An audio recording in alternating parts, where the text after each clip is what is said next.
আসসালামু আলাইকুম। আমি এখন রান্না বান্না করব।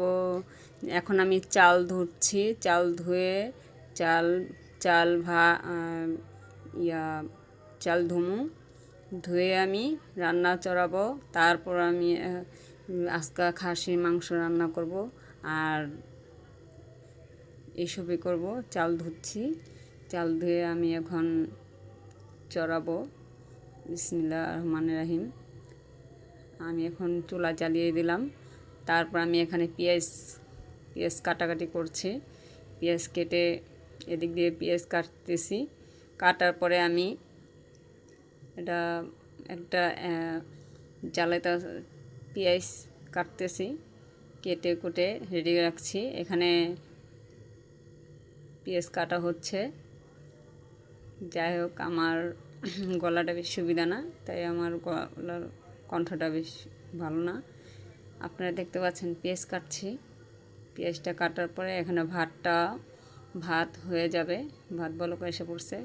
তারপর আমি খাসির মাংস কাটবো।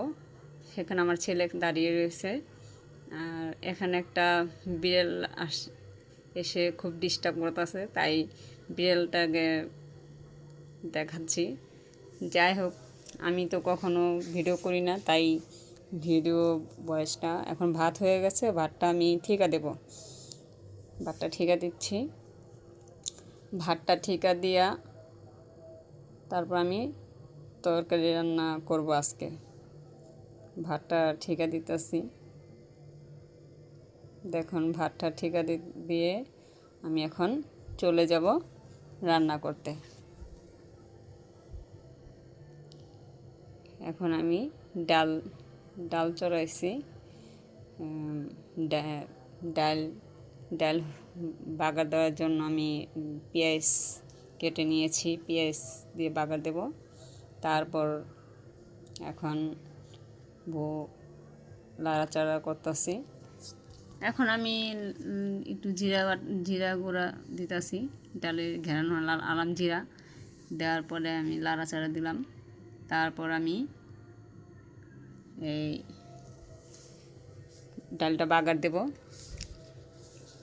যাই হোক, আমার গলার কণ্ঠটা বেশ সুবিধা না, তাই এরকম লাগতেছে। এই প্রথম আমি ভয়েস দিতেছি। ধোয়ায় আমার ক্যামেরাটা অন্ধকার হয়ে গেল। ডাল আবার ফের চুলায় দিলাম। চুলায় দেওয়ার পরে বলক আসার অপেক্ষা আছি।